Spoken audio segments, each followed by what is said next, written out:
Alors effectivement, le 12 novembre 2018, c'est une date funeste, c'est la mort de Stan Lee, qui est un personnage archétypal, un personnage mythique des comics américains. C'est le pape un peu des super-héros. Stan Lee était évidemment un personnage qui apparaissait énormément et qui a révolutionné véritablement l'industrie des comics. Il est né le 28 décembre 1922. Il est né à New York, évidemment, c'est un New-Yorkais. Et dans les années 40, en fait, c'est un personnage qui va rentrer comme ça en tant qu'assistant de son oncle dans une boîte d'édition qui fait du pulp, c'est Timely Comics. Et assez rapidement, en réalité, il va gravir les échelons, devenir scénariste. C'est un homme à idées, c'est un conteur né. Et cette boîte de Timely Comics qui, grâce à Martin Goodman, fait du pulp, défend en fait et vend des monstres et des histoires de monstres, commence un peu à péricliter. L'industrie de la bande dessinée américaine ne va pas très bien. Et l'idée absolument géniale de Stan Lee, c'est de mélanger les monstres avec les super-héros. Et il commence en fait d'emblée par inventer les 4 Fantastiques. Cette idée est remarquable à plus d'un titre parce que autant DC Comics, qui est la boîte mère qui a créé Superman et Batman, continue sur une lancée qui est très patriotique, très classique, autant Stan Lee dans les années 60, lui met en scène en fait des super-héros qui sont un peu monstrueux.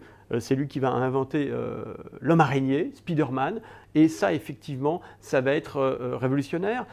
Spider-Man va avoir un petit peu de mal à arriver dans les comics, mais à partir du moment où le pulp sort, c'est la déferlante. Spider-Man est né.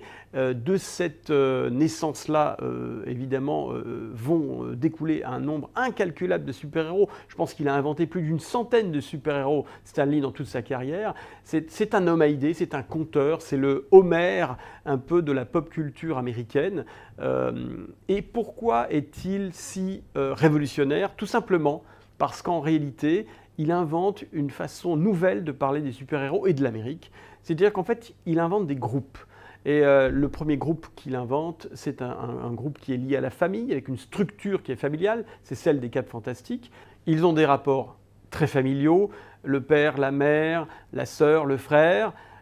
Et des 4 Fantastiques, ensuite, l'idée de Stan Lee va s'élargir. Il va se dire, bon voilà, j'ai fait une famille de super-héros, maintenant je vais créer autre chose, et ce sera les X-Men. C'est-à-dire qu'en fait, une fois que les super-héros sont en famille, qu'est-ce qu'ils font? Ils vont à l'école. Et donc évidemment, Stan Lee pense à une académie de mutants, et donc il crée le professeur Xavier, et avec cette nouvelle équipe de mutants, il crée une autre famille, les X-Men. Et puis ensuite, il se dit, bon voilà, alors j'ai fait la famille, j'ai fait l'école, je vais faire quoi? Je vais faire le bureau, je vais faire les super-héros quand ils deviennent grands. Qu'est-ce qu'ils font? Ils vont au travail, ils créent une cellule qui est une cellule de travail, ils sont adultes, et là, ce sera les Avengers.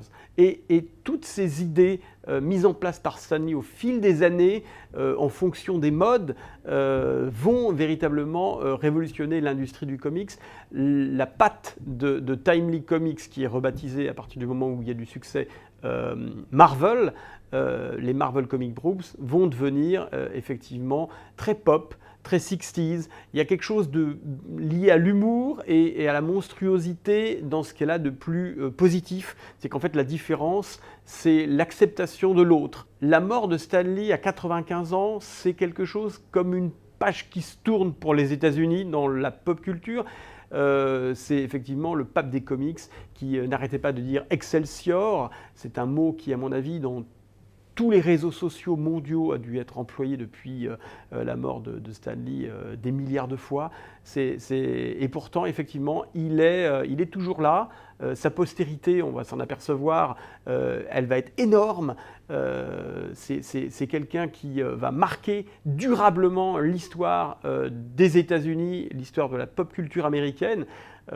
Et ne serait-ce que parce que depuis les années 2000, il faisait des apparitions régulières dans tous les films de super-héros que l'on a pu voir, de Spider-Man à Hulk, en passant par les 4 Fantastiques, en passant par les Gardiens de la Galaxie, Iron Man. Il avait d'ailleurs sur The Walk of Fame à Los Angeles son étoile, et je pense qu'il y en aura beaucoup d'autres évidemment.